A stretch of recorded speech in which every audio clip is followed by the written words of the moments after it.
Good afternoon, guys. My name is Brittni Charles. I'm a civil engineering student with the Department of Engineering at UL Lafayette, and I'm here with Mr. Mark Dubroc this afternoon. Good morning, Mark. Would you like to introduce yourself? Well, hey, Brittni. It's nice to meet you this afternoon.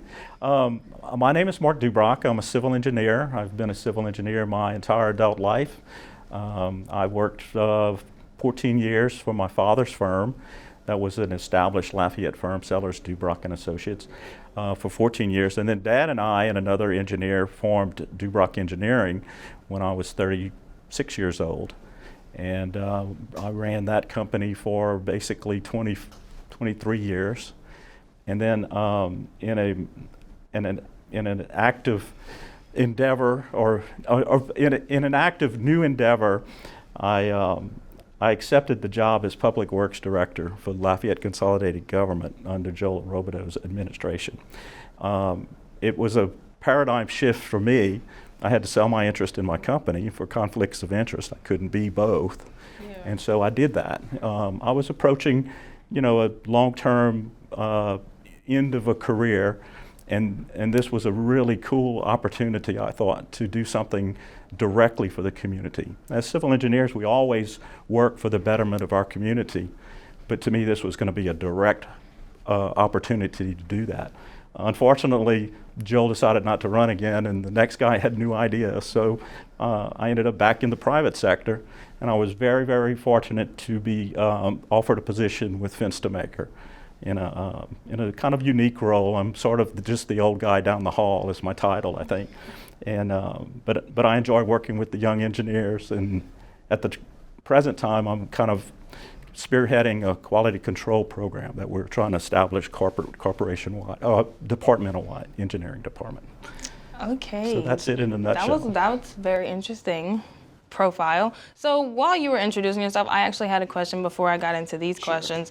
Did you know that you were going to go into civil engineering because of your dad's company? Yes, and that's a good question, because I grew up in the business. Mm-hmm. I was surveying part-time during the summers at 14 years old. I would survey for the summer, and then winter, when we'd get off high school for winter break, I would go put a few hours in on the survey crews. And then in high school, I guess about, that was high school, but senior year, junior year, I ran their production department of printing and making copies and being a file clerk, things like that. I'd go after school. But so I grew up in the business. I really had a sense of what it was about, how it worked, and what we were accomplishing as engineers.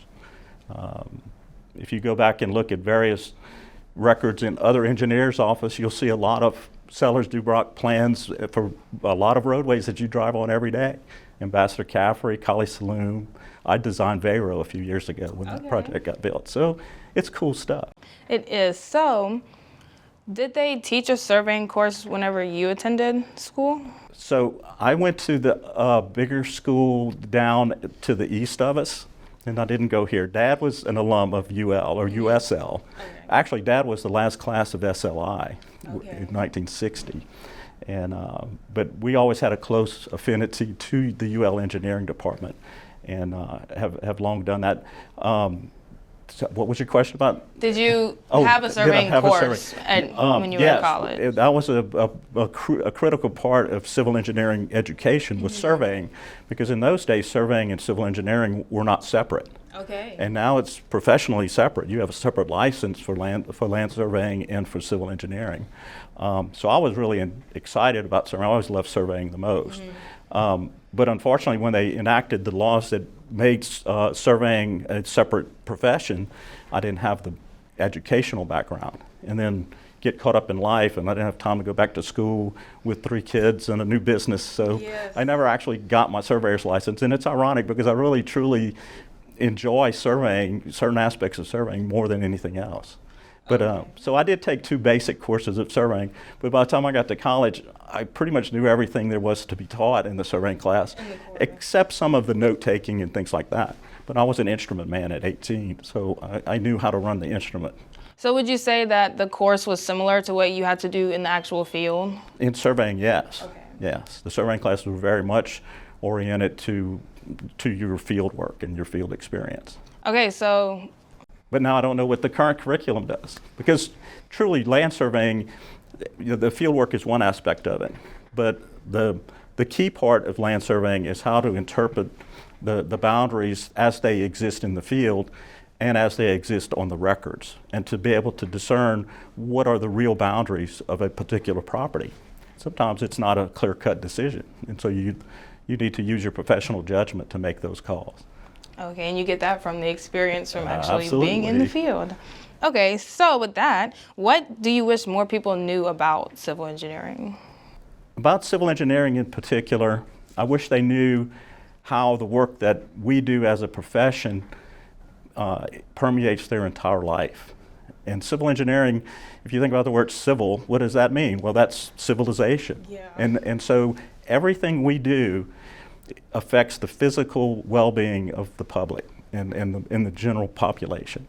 And that's what I wish people realized, how many things in their life. You think about their sewer and their water, their streets, their drainage, all of that is civil engineering. And I know I'm leaving a lot of other things out, but that's what's really cool about civil engineering.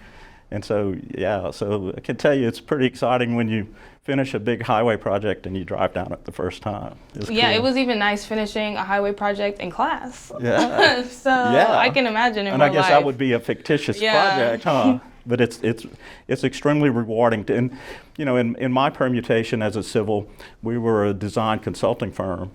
And so we always saw it literally from conception. Sometimes we were the ones that said, hey, how about this road?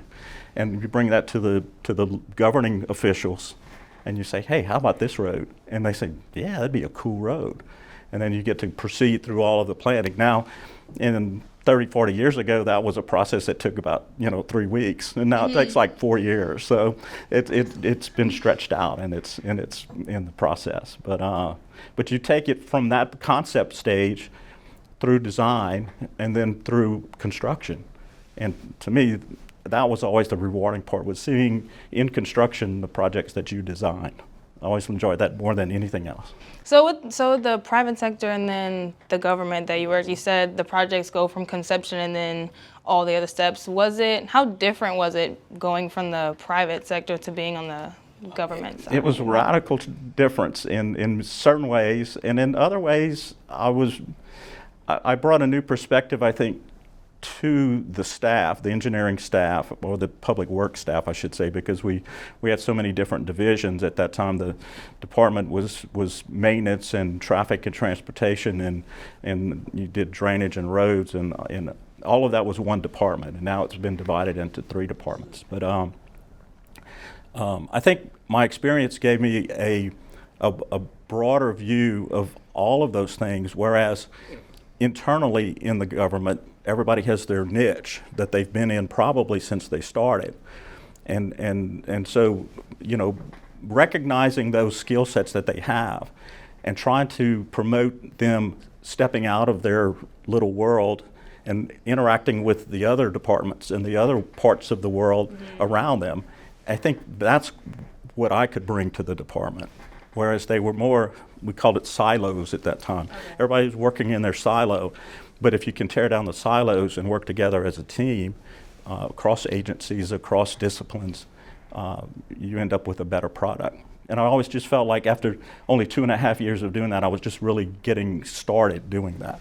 And so I wish that it could have worked out different. I was supposed to do it for like 12 years, Wow. Yeah, so it was a cool. big adjustment going from only the 3, Yes. and you were thinking you were going to be longer? Oh, yeah. Because there's so much in public works at that time. I forgot the numbers on the size of the budget and the number of people, but I had something like 350 people working for me. It was 335 people. There you go. And then it was $58 million. Yeah, there you go. So you read my resume. I did. Because it was impressive. It was a lot. Well, but you see, prior to that, though, I was just a small businessman. I mean, I had a small company at the time. I think I sold out to my partner. Dale bought the company out, and we were only like 10 people. And at one time we were 30 or 40, and our influence was bigger because we would hire sub-consultants to do things, and so our impact was substantial in that regard. And But it was a big change going from that size company, and then we're having total control over how things happened, and then you move into a government position as a public works director, and there's a lot of rules to follow. You have civil service governing your professionals and your staff, your people, and then you have to be able to conform to all regulations and all standards that govern the works that you do. It was interesting. We're learning standards and regulation governance just in our senior design project, so I can imagine. Well, yeah, that's a key part of your job as a civil engineer, as your career. We'll be doing that. So. Okay, well, that was great. So what do you think that engineering interns should be expected to act or behave or be expected as far as work whenever they become interns? Well, the funny answer would be, do as you're told. But in reality, you're becoming the newest and probably the youngest member of a team. And the team will have multiple tasks and projects assigned to your team.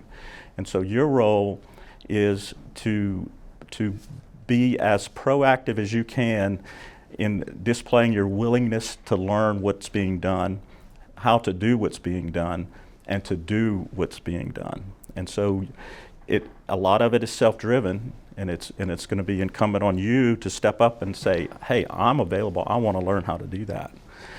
But that's not unlike anything else the rest of your career. The personalities that come in with the concept that I want to learn, I want to get better at what I do, I want to know everything there is to know about this current task in front of me, and then do it.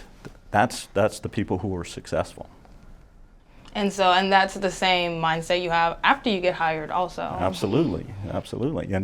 And I think your challenge to get hired in that sort of concept is to get that across to whoever's interviewing you. And to me, that's the key. I always felt like I could train any good engineering student to do anything if they were receptive and excited about it. Teachable. And teachable, that's right. It's all about attitude. How do you think that engineers contribute to making the world a cleaner or safer place or more effective? Well, professional engineers have an ethical code that we agree to when we become professionals to safeguard life, health, and property, and to promote the well-being of society. And so theoretically, everything we do should have those goals in mind, or standards in their mind, of how does my work affect those key elements of our responsibility. And I think that our culture, especially in the design profession, our culture has trained us to do that, and that it's foremost in most consulting civil applications. It's kind of foremost in your thought processes. But as I think our innate characteristics as engineers is creating from where there's nothing something that benefits other people, and I think that's almost universal as engineers, and maybe why we become engineers. So, do you think it's super important for students to be involved in clubs when they join school, like to be working towards entering Chi Epsilon or joining ASCE and things of that nature? I absolutely think that that's important, because the only way that you can grow as an engineer is to interact with other engineers, other technical people, other political people. It's about interactions. And so those clubs and organizations enhance your opportunities to build your circle of influence, being your circle of who influences you. If you think of your knowledge base or anything in your life as a sphere, you can only grow by absorbing what's adjacent to the sphere. And the advantage to that is that the bigger the sphere gets, the more you have that you can learn and absorb. And so that should be your thought in saying, in broadening your horizons. And you can take the analogy a little bit step further. is that if you have a sphere, you don't want it to get all lopsided on one end. So you want to broaden your horizons. That is a really good analogy. Thank you for interesting. that. Yes. So, what do you think the benefits of being licensed engineer are, and what possible paths could you do if you weren't a licensed engineer? Well, your greatest advantage as an engineer, being trained as an engineer, is that theoretically, if you've done a good job of being educated and educating yourself, is that you have a skill set to solve problems. And so that can be transmitted to any profession, any job. I always felt like I could have done anything if I had to. If somebody said you needed to do mechanical engineering, I'd have been able to figure out how to do that because I was trained to solve problems. A lot of what you do professionally comes from that ability, not so much that you learned something in college that it's going to teach you how to design drainage systems. Well, you may learn the basic calculations of how to design a drainage system, but you're not going to know the nuances of how to do that professionally. So professionally, think of it this way. Would you want to go to a physician that went to medical school, but he didn't get licensed? You know, so a license is sort of the final step of saying, I have committed my life to training for this job and to this career, and here is my credential that shows that I did that. And it's a step you have to go through. You have to prepare for the test, you have to study, you have to know essential items of information about your profession. And so the license itself is a display of that accomplishment. I wholeheartedly think that every engineering student should pursue their professional degree in one field or another. You can get jobs in engineering that don't require license. Some firms are happy to have you on as an engineer and you're not licensed, but you'll never get to the quote-unquote next level. Right. You have exemptions for licensure in industry. So you could go to work for an industrial plant and you can have a very successful monetary career. But if you were doing the same performance and you had the license, I think your esteem amongst your peers would be a little bit higher. And so I think there's always a value to being licensed as opposed to not being licensed. Yes, I know here at UL Lafayette our professors stress the license, especially in our last semester. Yeah. So I know whenever I was a freshman, I looked up on YouTube, like, what's the daily activities, a day in the life of a civil engineer? So would you be able to tell us about that? Well, I think we heard the previous interview. He said there is no 2 days alike. No, you can't really describe a typical day because there's no typical day. Engineering is such a broad field, and there's so many opportunities for you to pursue, and all of those individuals' days would be different, and each one of their days for themselves would be different than the day before. You're going to have days where you're grinding out a project and you're going to go in and you're going to do drainage calculations, and then you're going to translate that into construction plans for a drainage system. And it's going to be 2 or 3 days of just calculation. It might be 2 or 3 days of just microstation CAD work or whatever. And then you get higher up and you get to be a public works director, and you don't do any more calculations, and you don't do any design work. You just manage the people that work for you. And in that role, you as a manager, you're just trying to give the people that rely on you for leadership the tools that they need and the opportunities that they need to accomplish their work. So I know some students that are in civil engineering say that they don't want to stay behind a desk all day, that they like to be out in the field. So would you say that field engineers, they're actually in the field a lot, or are they in the field more than what we might perceive that they are? Well, it just depends on the permutation of employment that you get to experience, that you earn that job and you get that job. So if you're a person that wants to be out half the time, well, there's the jobs in construction management that would probably serve that. You may not do much design, but you would be implementing other people's designs into physical reality. And so if that's what gets you excited and once that's what you want to do, then to go for that.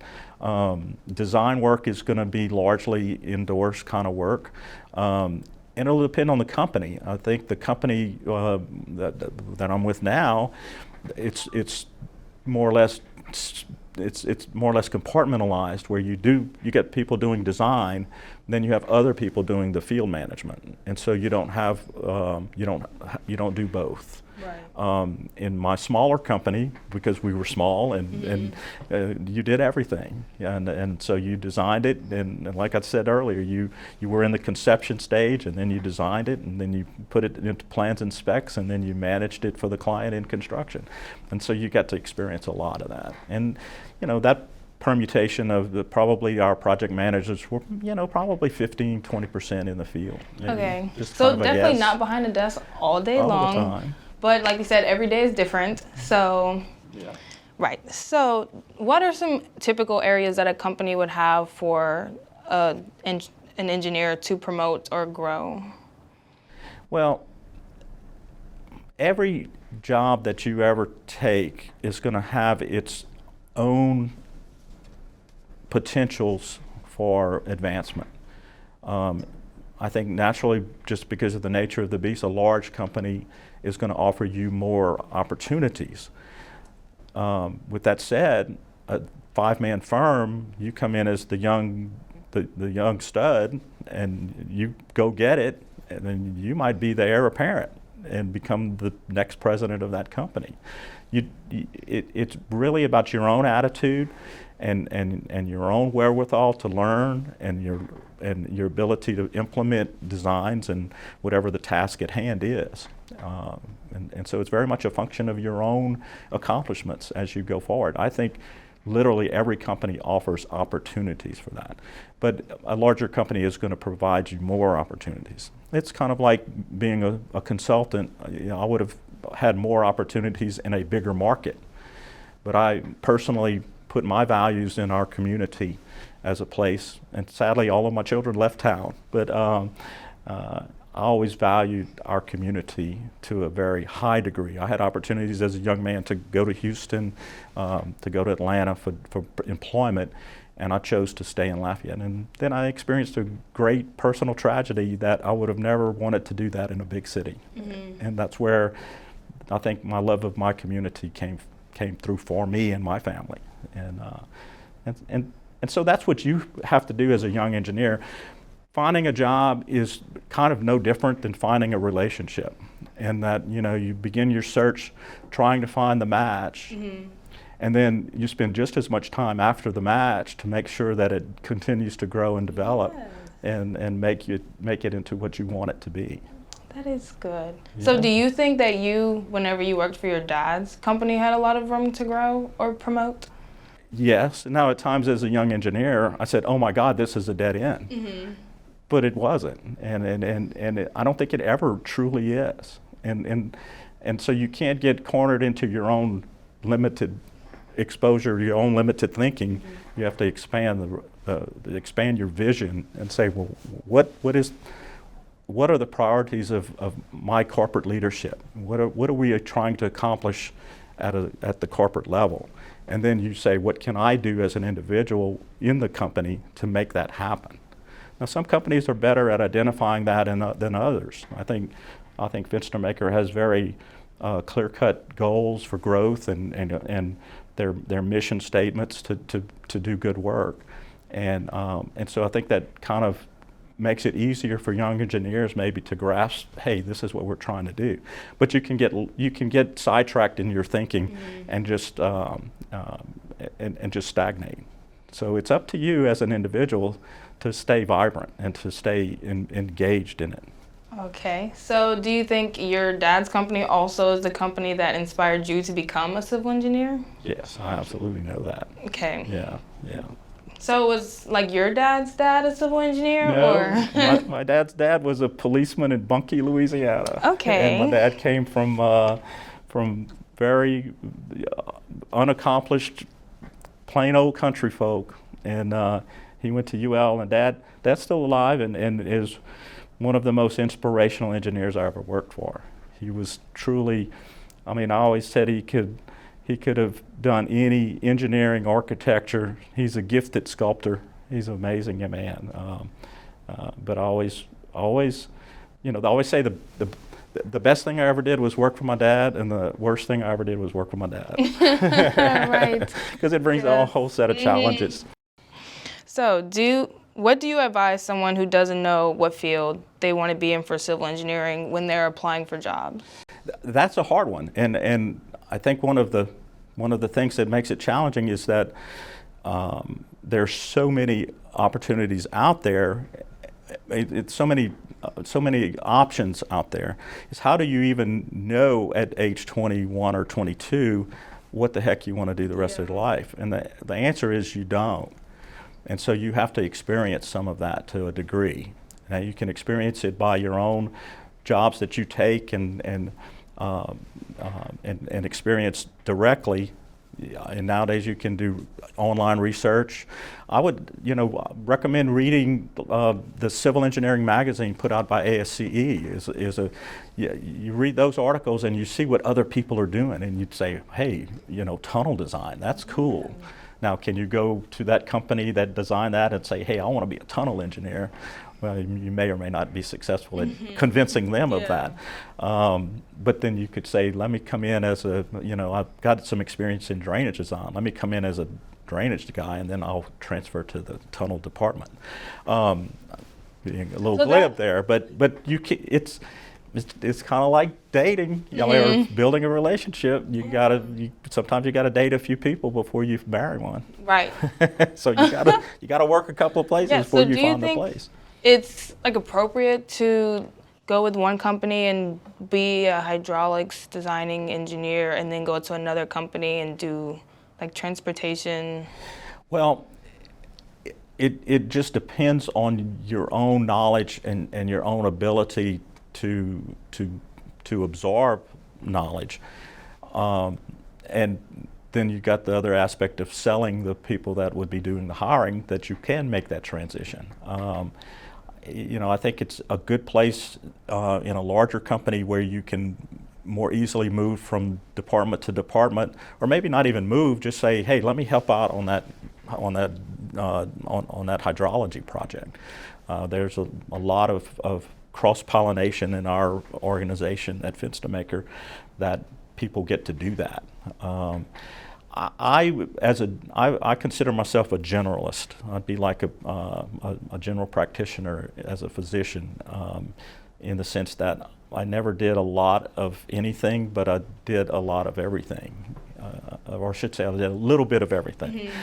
But you have to have the skill and the talent, I think, to be able to interact with a discipline or another field and learn enough about that field to be able to talk proficiently with people in that field. It's nice to be an expert. It's nice to be able to know a bunch of experts and use their knowledge to put together a big project and make something happen. So you did say that you used your surveying that you learned from your dad's company. It was helpful for when you were in school. Yeah. And I know, especially coming from high school, a lot of students are like, well, I'm never going to use this in school. And so when they get in college, they still have that mindset, some of them. So what do you think, the subjects the most that they should be fluent in for? That's a challenging question for me, because I really am not familiar with your curriculum as it's being given to you in your college career. So I can't be specific about that. Hopefully your education is giving you a basic understanding of several different fields. I always use drainage and highway design as separate things, and then you can throw in sanitary and water treatment, and you should be getting exposed to a little bit of all of that. There's no way that what is your curriculum now, 130 hours, credit hours, something like that? you're just not going to be able to become proficient at any given one because you're only going to spend a semester or two on any given thing. Hopefully that you're going to get some understanding of which agencies might govern that. You know, like you've got the American Water Works Association provides information for water design. AASHTO is the go-to for highway design. NRCS is the drainage stuff. So you want to know where is the guidance coming from? Where are the laws being implemented? You got to know who you're working for. So if you're working for DOTD projects, you need to know the DOTD standards. But hopefully you're getting some inkling of that. But truly your training begins when you walk out of your college and into the world of application. Now that may be college, you may stay in the academia, and that's a wonderful career. So the thing about civil engineering is we have something for everybody, we just don't all have everything for everybody. So you have to go out and seek it. You know, and so you need to be introspective about it to some degree. Try to find moments where in your quiet time, you think about what do you really enjoy doing? Which of your classes intrigued you? Yes. But that was what I was going to say about the ASCE magazine, is that you'll see some fabulous projects, but there's a whole industry behind that development of that project. So if you see something that, hey, I really would like to know what that's about, well, then start doing some research. Ask some questions. Come to the old guy down the hall. Yes. So with that, what do you think is your favorite part of, okay, so you've had a lot of jobs. So your job right now, what is your favorite part of this job? My favorite part of my job now is interacting with the younger engineers. And actually, in the engineering department, there's only 2 older than me, so they're all younger. I think we had a little gathering before lunch, and I think there was probably 50 people in there, maybe more. And they were all younger than me, but I always enjoy being able to work with them to some degree, to maybe give them another perspective of how to approach a design problem, and maybe it's not design, maybe it's just how to promote your project or whatever you're working on.